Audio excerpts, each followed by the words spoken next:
What's up, everybody? It's time to strap on your favorite kicks, get to your starting positions, and get warmed up for another episode of We Run This. In this episode, we're talking to Michael Chernow. Michael's a chef, entrepreneur, and fitness influencer. After struggling with alcohol addiction and drug abuse at a really young age, Michael was on the quick road to destruction, and his savior was a friend who introduced him to Muay Thai in 2005. For 10 years, Michael would wake up every morning, attend an AA meeting, and then go right to the gym to train Muay Thai. This dedication to staying clean taught Michael discipline, commitment, and that it's okay to fail.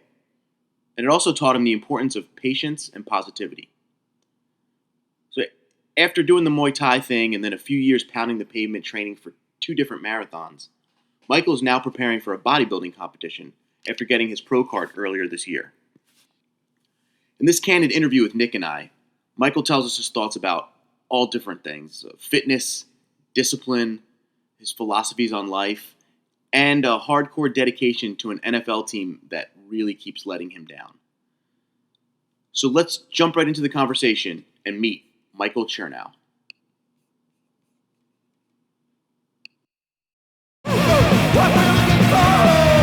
What's up, everybody? Welcome to another episode of We Run This. Chris Illuminati here with me, as always, is Nick Domingo, and a different background. Nick, you have like 17 rooms in multiple houses that I don't even recognize anymore. Trying to find the right lighting, man. You know, this shit's all over the place. You know, first you're in Canada, now you're in some attic. I don't even know what the hell you're doing anymore. Yeah, I'm just trying to make it work, man. Trying to live out here. Well, with us today, we have a guest. Michael Chernow is here. Michael, what's up, my friend? What up? How you guys doing? You and I are already tight because you got a Giants jersey hanging behind you, so we are okay. I mean, I would love to say that we are okay. Unfortunately, we are so far from okay. Like, we are nowhere near. I mean, you and I are okay. Me and this guy right here, not okay. Bad news. Bad news bears. The fact that I'm a Browns fan and I'm actually doing better than 2 Giants fans it's saying quite a bit. Nick can actually school us on years of being shitty. He can tell us have an awful franchise. You know, it's so funny that you bring up the Browns. So I always use sports analogies when I'm talking to teams. And like teams of, you know, in the businesses that I've founded. And I always use the Browns as an example because I always say, what do you think? You think the Browns walk onto the field every single game thinking they're going to lose? They don't fucking think they're going to lose.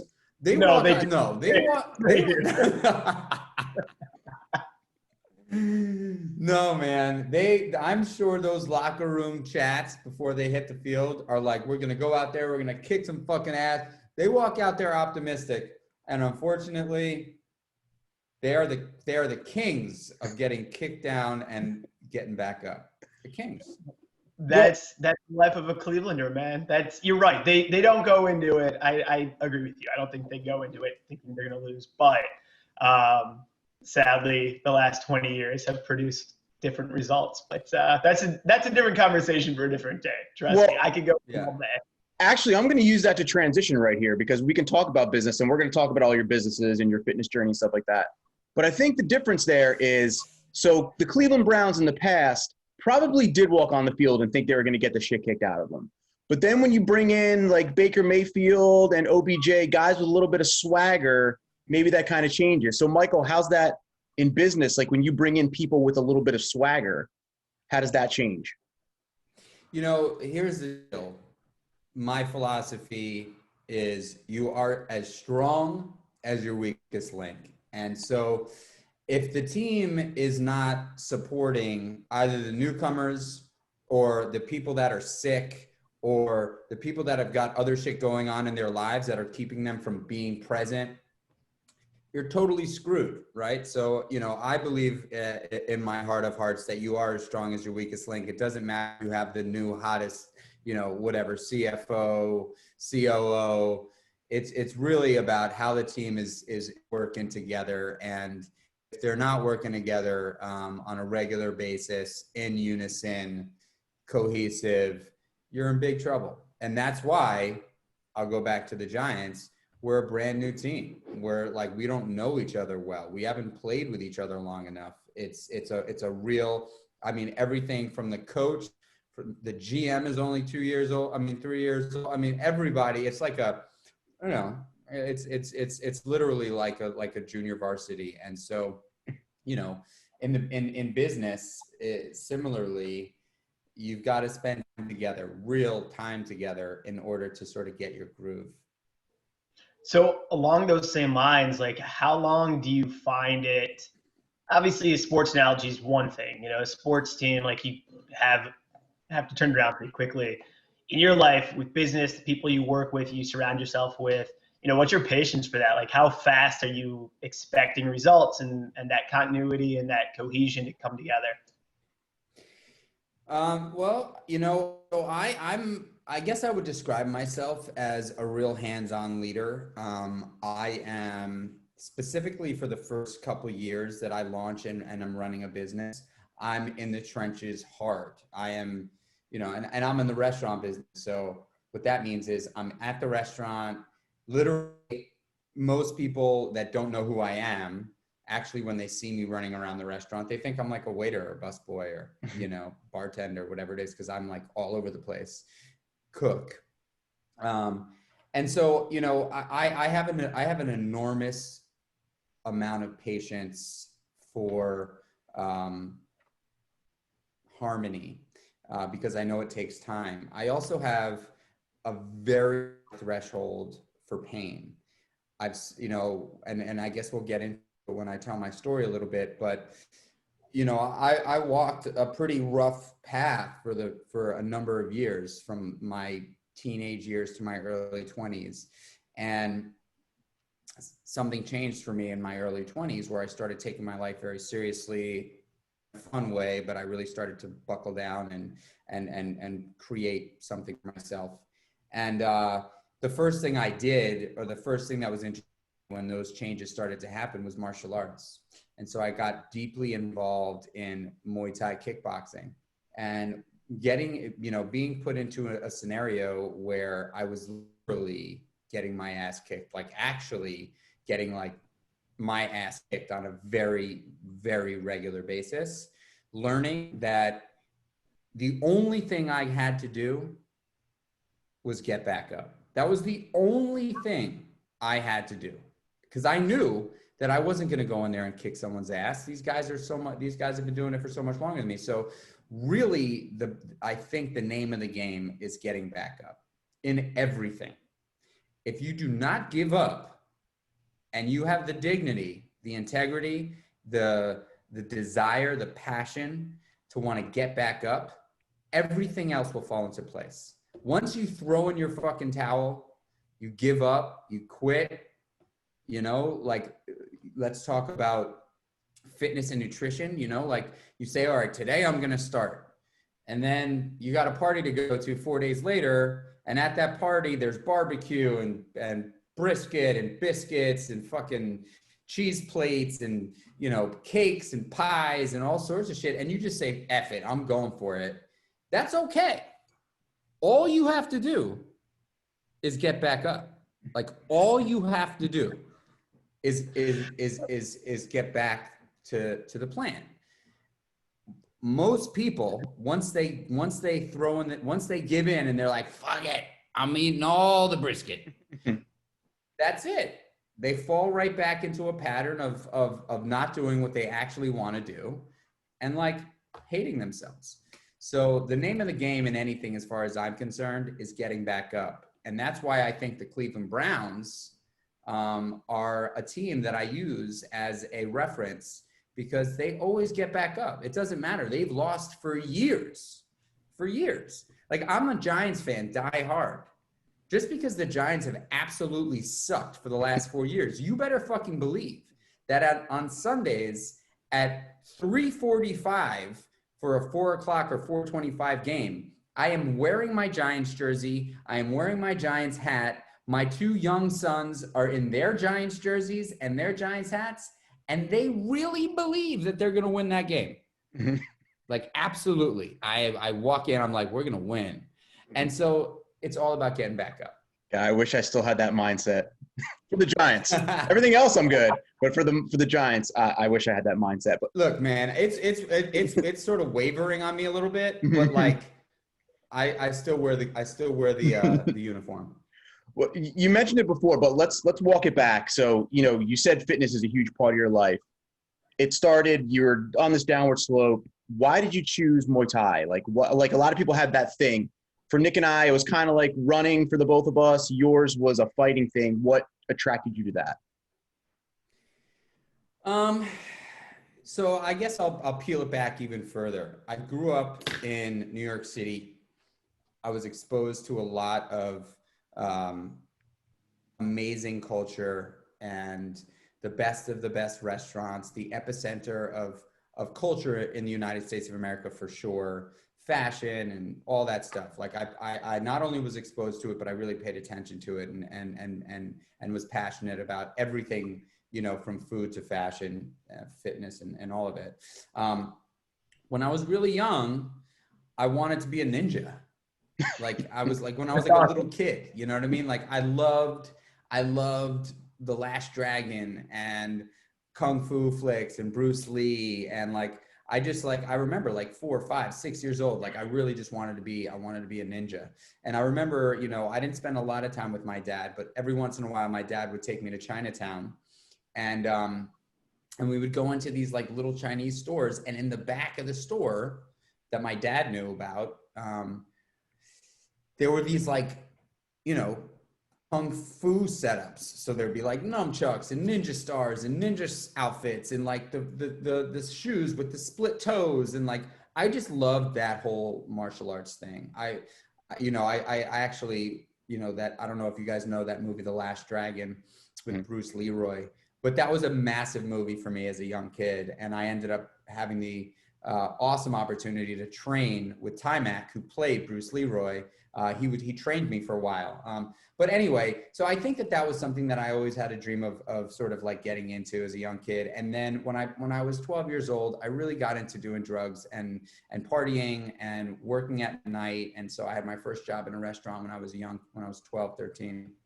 And all the sports and all that stuff that I was passionate about as a young kid sort of got thrown in the trash. And I really sort of started walking this darker path.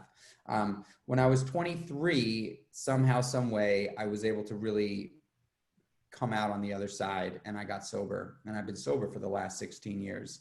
But a couple of guys that I knew very, sort of like peripherally, they were the guys that I looked up to. They were like covered in tattoos. They were cool dudes. I had no idea that they were sober, but they saw me, starting to get my shit together. And they dragged me to a Muay Thai gym because they both were Muay Thai competitors. And they brought me into this place right when I started getting my life together. And they said, here's the deal. And I, towards the end of my drinking days, I just ended up in fights, man. I just did. I ended up in fights a lot. And I'm not proud of it, but it's part of my story, And so they knew that I had this sort of anger thing. And so they dragged me to a Muay Thai gym, and they said, dude, you're going to get your ass kicked, and you're going to, and we're going to guide you and help you. But like, you're going to come here every day, and you're going to train, and you're going to eat chicken and broccoli and oatmeal in the morning. And that's what you're going to do. And you're going to get your life back. And dude, I mean, at 23, that's got to be kind of a revelation. I mean, 23, you're still a baby, and you're getting dragged to change your life around. So, I mean, kudos to you that you were able to not only, be open to it, but stay disciplined to do it for 16 years. Not to interrupt you. I had to say it, because I mean, I think that's, I don't even know at 36, to have that discipline and say, I'm going to stick with this and change my entire life. So like, what kind of made you from that time at 12 or 13 when you had that first job at restaurants to 23? Like why wouldn't you just like, dude, I'm a kid. This is what 20-year-old kids do, is they get in fights, they drink, and they party. because for me, it wasn't, because the way I was living wasn't what 23-year-olds do. I mean, I was way deep into underworld of New York City, drug abuse, and, and I always had a job. I mean, I always had money in my pocket. I always had a job, but I really got, pulled into this really bad, dark place. And I knew that I had a problem, right? Like, if I thought it was just like, weekend warrior style drinking or just partying with friends and doing, the early 20s in New York City thing, but like I was ODing, I was really, I'm an extreme guy in everything I do. There's nothing that I do half-ass. And if I'm going to do it half-ass, I bail right away, right? Because I know it's not something that I'm actually passionate about. So I don't waste time with anything that I'm not actually going to give my 100% all to. And so when it came to partying, fuck, dude, I gave my 100% all to it for 10 years. I really did. I like really strove. I strove to be the biggest and the best. And then one day I just, enough was enough. And I was lucky to be able to change my life. And I'm so grateful for that, because now I have a life that's like, I could never have dreamed or imagined that I'd be sitting in the chair that I'm sitting in today. And so, once I linked up with the right people and saw that there was a life way better than what I was living, I sunk into it, and everything changed from that point on. And I became obsessed with fitness and nutrition and living a life better than yesterday, trying to literally live every single day like it's my best, not my last. And because before it was like living every day like it was my last. And now I've sort of changed that. And I say, like, let me try to live every day like it's my best. And I don't win all the time. But, I certainly know that I wake up with a positive, optimistic mindset. And it's been amazing. Walk us through, we're going to get into the fitness and the marathon stuff real quick, but walk us through, what was it like the first time with the Muay Thai, like that you took an ass beating? Like, what went through your head? Were you like, I don't know if I want to do this anymore? Or you're like, yeah, let's do this again. Like, how does that, because that's got to be a different feeling. Like, if you get in a fight on the street, that guy just got the better of you that day. But when you're in something where these guys are trained and you're so far behind and they're just like manhandling you the way they want, like, what was going through your mind? I think I fell in love with it immediately. I really did. I think that at that stage in my life, I really wanted to be something that I was not. I really wanted to, I aspired to be better. And so when I was in the academy with a bunch of other dudes that were just getting after it, I was inspired, man. And for the first time in years, I wanted to be better. I really wanted to get good. And so I just knew that, like, I can't remember the first time I got my ass kicked, because they don't really let you spar right away. But I can tell you that, like, there's been so many times where I just walking to the academy, knowing that I'm going to be sparring. And, at a certain level, sparring in Muay Thai specifically, and boxing, but really Muay Thai is a little bit more dangerous because there's kicks involved. And so sparring is a full-on fight, you know what I mean? And especially when you're sparring with somebody that's a lot better than you, you just learn to love, like. And so there's a quote that I've sort of coined, that I learned from Muay Thai, and you got to learn to love the hard and the hurt, because the shit fucking hurts, dude. Life is not easy. It is painful and it's hard. And if you can't appreciate and embrace the hurt, you got like a very small chance of reaching the peak. When you think about a mountain, right? And if you're a mountaineer, right? Like, think about a mountain. The amount of time that you spend climbing the fucking mountain compared to the amount of time that you spend at the peak, it's non-comparable, right? Like, guys that climb Everest, or gals that climb Everest, they're on the top of the mountain for, like, I don't know, 15 minutes or something like that. they spend days, weeks, waiting, months, years training. So, like I've learned through everything that I've done, be it fitness and competitive fitness, nutritional sort of challenges, launching businesses, running businesses, exiting from businesses, married for a very long time at my age, 2 kids. It's all about the journey and the climb. Like the learning is in the losses and really being cool and appreciating that, because the peaks are fleeting, man. And typically the walk down goes a lot faster than the climb up. But when you get to the bottom, what you learn is there's just another climb ahead of you. You know what I mean? Like you're not just going to, yeah. That's a great transition into, the fitness stuff, because, from Muay Thai to what you're doing now, training for had completed 2 marathons and everything else, the way that you live your life, with the businesses you do, how did that prep you for that? Because, you always wonder about an athlete.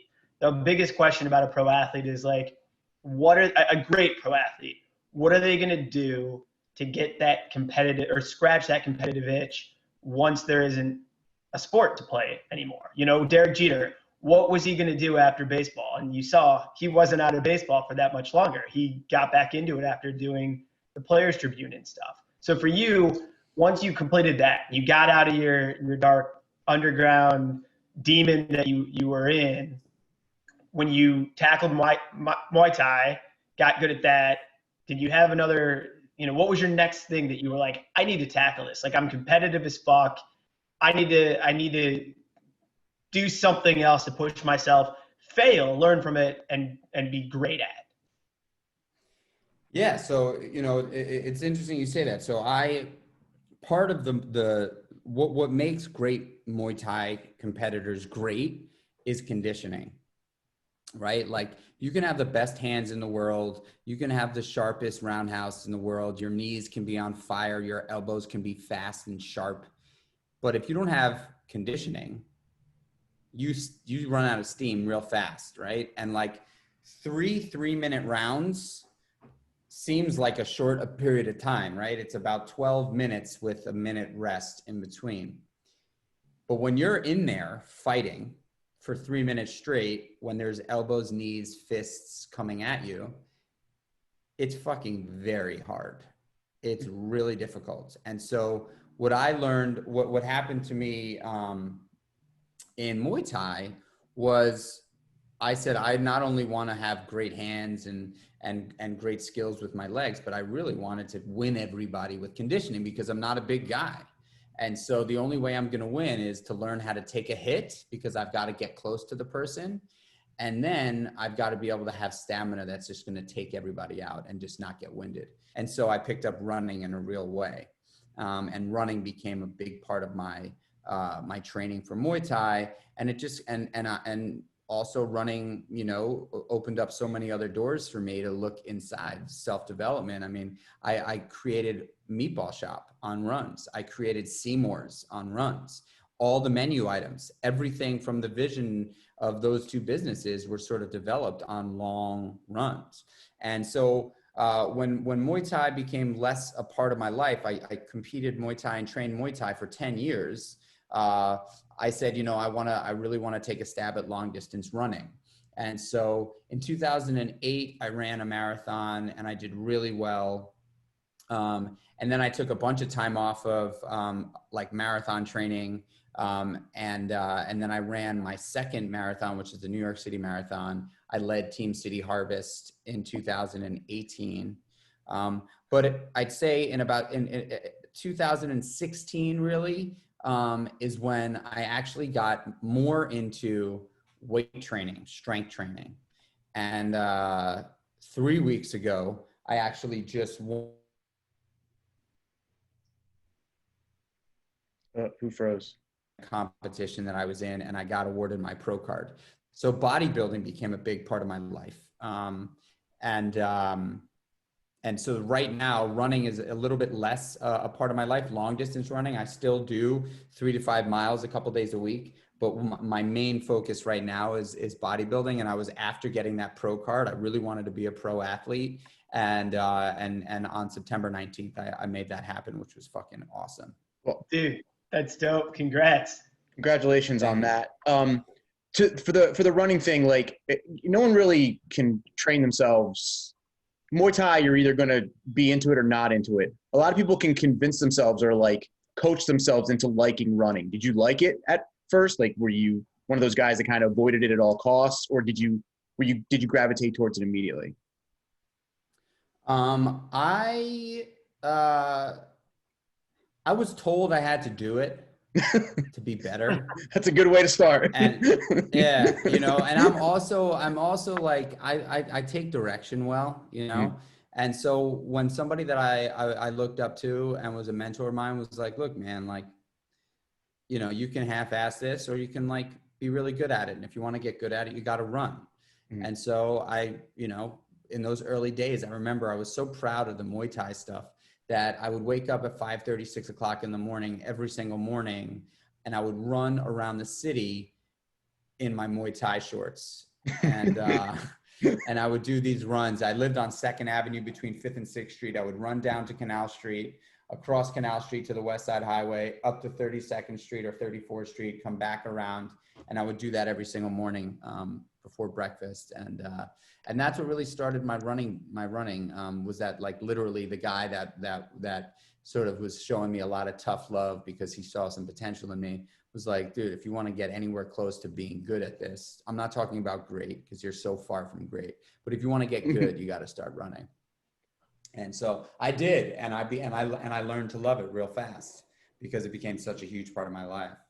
It's like it's literally still to this day, I would say, you know, I've dabbled in meditation, but I would honestly say that the like meditation for me is absolutely in running and also in strength training. I really get into a zone, you know. So are you a music listener when you're running, or do you listen to podcasts or what? Because a lot of people, you know, they can't kind of think, you know, a business concept like you mentioned with Meatball Shop and stuff coming to you. So I'm interested to hear if you know, you're blasting music while thinking, or you just kind of freebird it, man. Yeah, so I actually have a few different sort of styles that I like to do. If I need to work through something, my number one always go to, if I really need to think through something, or if I'm in the early days of development for a business, or I run without any music or anything. And I really give myself the time because I'm able to really focus. And then also the run just sort of like flies by when I'm really just sort of going through shit. And I'll have I'll have my phone with me like in a pocket somewhere. And if I come up with a great idea, I stop and I write it in my notes. But, you know, if I'm just running for the actual cardio, I'll listen to podcasts, I'll listen to music.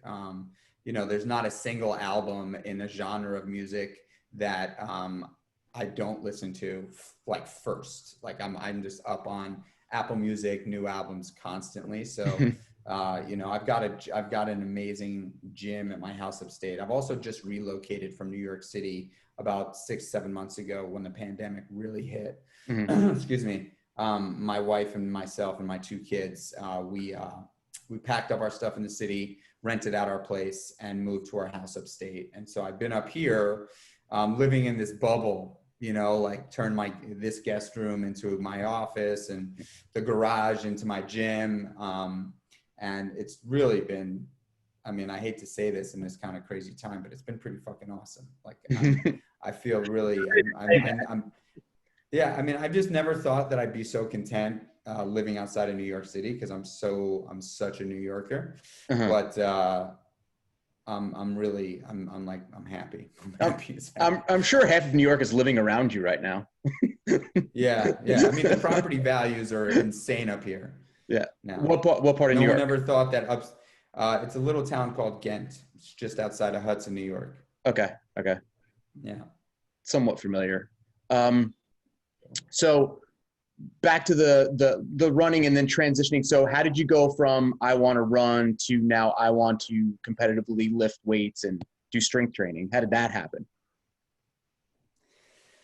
Well, Did you just get, so I should ask quick, did you get like bored with running? A lot of people just get bored. Like I'm kind of going through this phase where I'm slightly a little bit bored of it. I don't want to say that on a running podcast, but no, so it's interesting. So I had started lifting weights probably in 2016. I started to really become interested in lifting weights because you got to understand in Muay Thai and in running, really, like the only real training, if you're competitive at it, the only real training you want to do is maybe some kettlebell work, because it's great for sort of functional fitness. You don't really it doesn't really tighten up specific like isolated muscle groups necessarily, kettlebell training. And so I had done a bunch of kettlebell training when I was, doing Muay Thai. But really I did a lot of calisthenics. So it was like push-ups, pull-ups, dips, and core, no weights at all. My goal was to be as light and as fast as possible. And, if you want to be light and fast, weight training is not really the direction. Running, mobility, calisthenics, that's what I really focused on. And so as I was sort of transitioning out of Muay Thai, I started picking up weights because I just enjoyed sort of doing something new. And then I had agreed to do the New York City Marathon in 2018. And it was, I gotta say, the New York City Marathon was top 5 days of my life, probably. On and running through the finish line was just, and having my 2 little kids there and my wife, it just never ever forget. And then walking through my hometown of New York with the medal on my chest was just awesome. But I was at the gym a few weeks later, and I ran into a friend there, and she had just done a bikini bodybuilding show. And she said, "Hey, have you ever done any kind of like physique bodybuilding?" And I was like, "No, I've never done physique bodybuilding." She was like, "You should try it. You should try it." And then I was like, maybe she's right. Maybe I should try it. And that was it. I got hooked. I got a coach immediately, and I competed in my first bodybuilding competition about 6 months later in Los Angeles. And I placed top 10 in my category.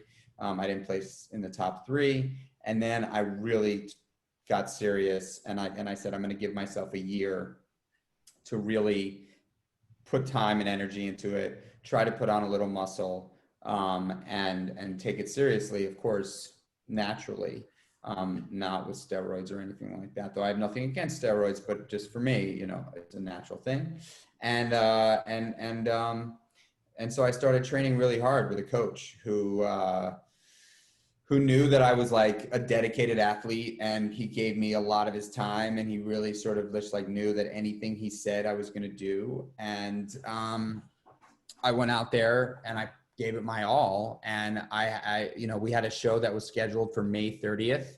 That show obviously canceled with COVID. We found another show on October 10th that was supposed to happen, in 2 days in Brooklyn. That canceled.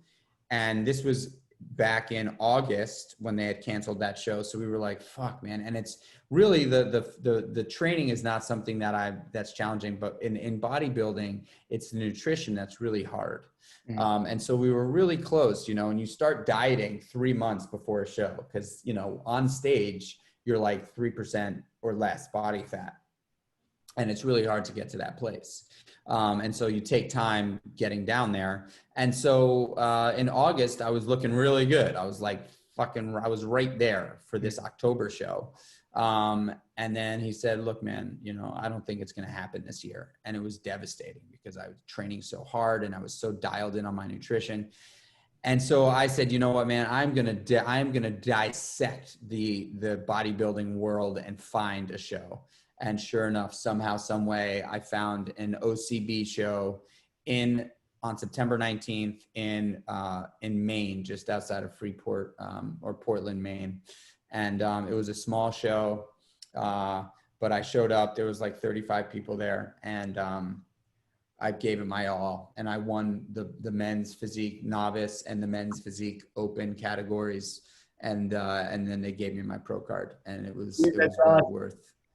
Yeah. Nice. Walk us back real quick, because you said nutrition is really important. Did you ever did you ever do any of the training while you were working on a restaurant? Because I feel like that's kind of hard for at least it would be for me to be on a strict diet and then work in a restaurant where delicious food is walking past your face every 3 seconds and not being able 100%. Yes. And that's the difference between people that want something and people that don't really want something, you know? Like, I got sober behind the bar of a restaurant. I mean, I stopped drinking after being like a crazy maniac alcoholic, and I bartended for years sober. So I'm like, when I say I'm extreme, I think that I have I have a podcast called Born or Made. And the Born or Made podcast is, it's a podcast where I get to interview people that have inspired me. And I ask them the question, whether they think they were born with an inherent ability to get to where they're at in life, or if they were made over time. I believe that everybody is born with something. The journey in life is trying to find out what that something is and fucking capitalize on it. I think that I was born with a always get up mentality, period. Like, I think that I was born to make people happy because I love people, but I also think I was born with a like always get up mentality. And so, you know, if I like commit to something and I say I'm going to do it out loud, I say I'm going to do a lot of shit in my head, but if I say it out loud, I'm going to fucking do it. And so there's nothing that, you know, my family hates that, you know what I mean? Like, my wife hates the fact that I weigh every single gram of food, an ounce of liquid that goes into my body. She hates it. But I will say this, like, you know, that is my life for 6 months out of the year. And then the other 6 months, I still keep it regimented. You know what I mean? Like, I do weigh most of my meals. I don't have a bodybuilding competition in my path right now. And this is the first time, you know, I just came off of that show.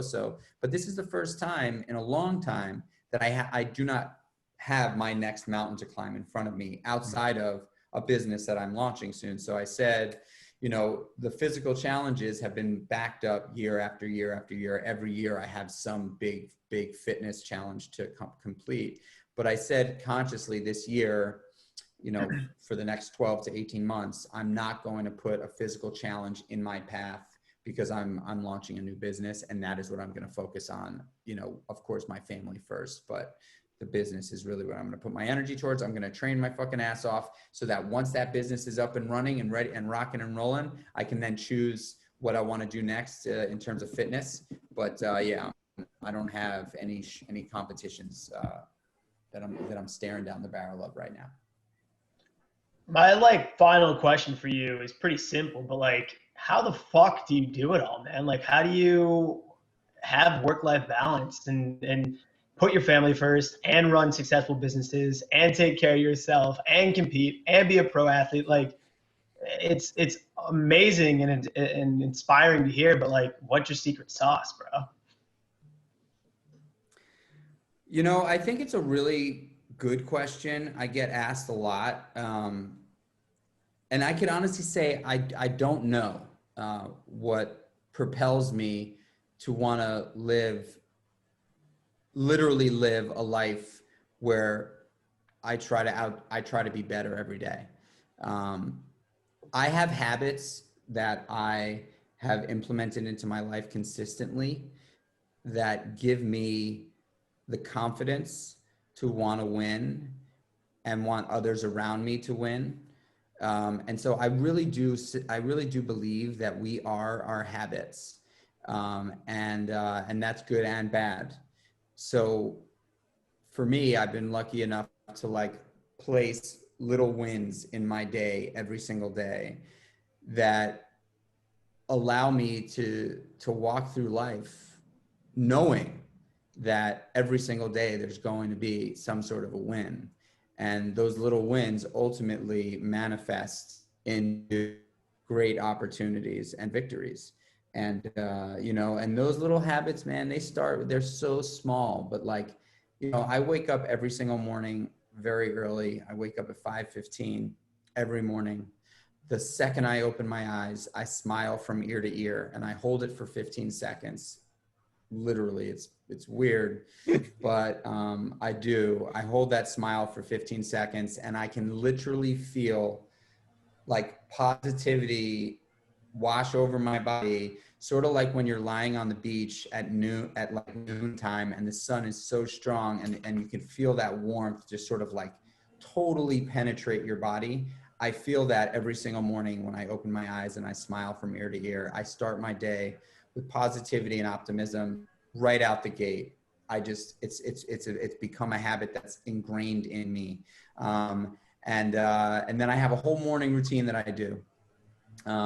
But I wake up, I say I put my family first, and that is true, but really, actually it's not true. I put myself first, and I mean that in the best way possible. I wake up super duper early in the morning, so I don't sacrifice time with my family for myself, but I do put myself first, because by 7 o'clock in the morning, 7:30 in the morning, I have already worked out, prayed, meditated, you know, done all the things I do to make sure that I'm well inside. And then and only then can I really be a great dad. Can I really be a great husband? Can I really love my family and love the people around me? The only way I can really do that is if I can love myself and I feel well. And I know that shit sounds super duper hokey pokey, but it's my truth. You know, I do that shit in the morning before everybody gets up, so that I can be the best version of myself for my family and for my businesses and for my friends.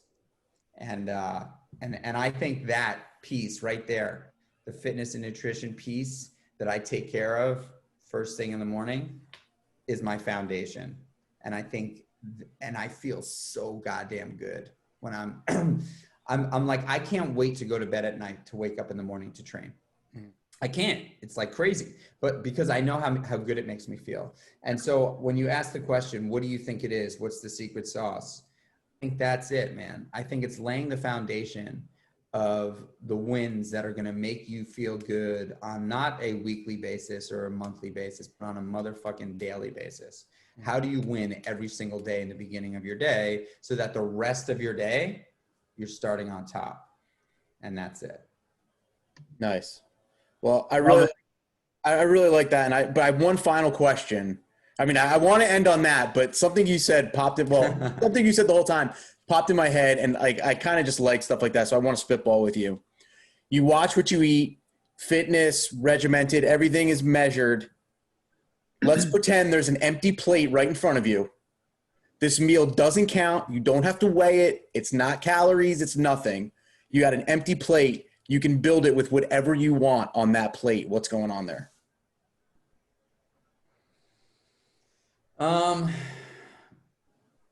Well, lots of things. Go. It's okay. It's unlimited. but I want to also preface this by saying that when I'm not training for something very specific, like a bodybuilding competition, I give myself 2 meals a week, no matter what. Okay. And those meals they consist of an appetizer, an entree, and a dessert. And I typically take one of those on Saturday and one of those on Sunday. Okay. And so I don't deprive myself of awesome, delicious fucking food. But on that plate would probably go 3 or 4 rolls of sushi that I love more than anything in the world. And I get them at a very specific sushi restaurant, and they're just unbelievable. I would put the burger, the blue cheese or Roquefort cheese burger from the Spotted Pig right in the center of the plate. I'd put a humongous stack of sweet potato fries, because I love sweet potato fries, and a lot of ketchup. I'd probably put a slice of pizza from DeFara Pizza in New York City because it doesn't get better than that.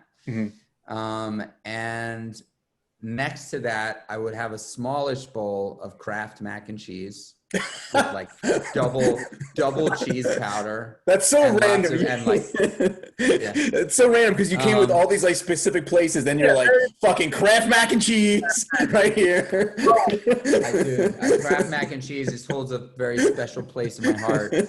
And then a massive monstrous bowl of ice cream, probably from Milk Bar or Cool House, where they just throw everything in the ice cream. You know, there's Snickers bars and Reese's Pieces and peanut butter cups. I'm a huge Reese's peanut butter cups dude. So yeah, that's probably what it would be. Something like that. The reason I wanted to ask is because, you know, we are a fitness podcast. And I know a lot of people listen to us while they're like running or working out or whatever. So I thought nothing would piss people off more than us building a fantasy plate of food at the end of the podcast. So yeah, and like I like specifically called out the places where these things are from. Yeah. Because, you know, food is such a huge part of my life. And, you know, I've journeyed through life with food. You know, food is what I built a platform on. And so it means so much to me. You know, so, you know, the Spotted Pig, unfortunately, I think is actually closed now, but probably the best burger I've ever had in my life, hands down, the DeFara Pizza. So good. Have you had the Spotted Pig burger? Every time I'm in New York, man, I always would make a trip into West Village to eat it. It's so good. The little string fries and all that, it's just amazing. The string fries. Yeah. So yeah. So you know the deal. It's like, it's one of those burgers that you want to take your time with. Like if I'm eating a burger, which I do pretty regularly, like I kind of like inhale the burger. I don't really take my time with it. With the Spotted Pig burger, I just like, I take a bite and I chew it and I chill and then I take another bite, you know? Favorite, man. Yeah. All right. Well, appreciate you taking the time, man. Tell us where we can find you, where people can find you. Yeah, you can find me at Michael Chernow, pretty much on all platforms. You can find Seymour's at Seymour's if you want to check out my seafood restaurant concept, at Meatballers for the meatball shop. That's social media. And then I've got a great podcast called Born or Made with Michael Chernow. It would mean a lot if you love to listen to podcasts, if you check me out on that, because I'm trying to build that thing. And that's it. Awesome. Well, Michael, thanks so much for your time. We really appreciate it. And how long is the jersey going to hang there? Like forever, or what's going to happen? Good. I'm a Giants fan. I'll tell you something funny. Last thing. I don't force I've got a 5-year-old and a 3-year-old, 2 boys, Dakota and Finley. I have not forced them to do anything in life. I have zero interest. I'm not going to push them towards sports. You know, I don't care what they do. The only thing that it is a non-negotiable is that they watch the Giants game with me on Sundays and they dress up in uniform. That's the only thing. The only thing. So that just goes to show how much of a Giant fan I am. That's fair. It's here to stay. That's fair. It's going to be, I mean, this is a rough year to indoctrinate. I mean, they kind of don't know what's going on. Like once they learn what's going on with sports, then they might kind of revolt, but right now I'm sure they're fine. Yeah, I would agree. Well, Michael, it was great talking to you, man, and we really appreciate it, and good luck with everything. Good luck with the podcast, and we wish you the best. Thanks so much for having me on, guys. Thanks, bro. Appreciate it. And that brings another episode of We Run This to a close. Nick and I want to thank everybody for listening. If you love the podcast, please share it with friends or leave a review on iTunes. And remember to follow Nick and I on social media. He's at It's Nick Domingo, and I'm at Chris Illuminati on Twitter. Or follow us both on Instagram at WeRunThis_pod. Until next time, see everybody out there.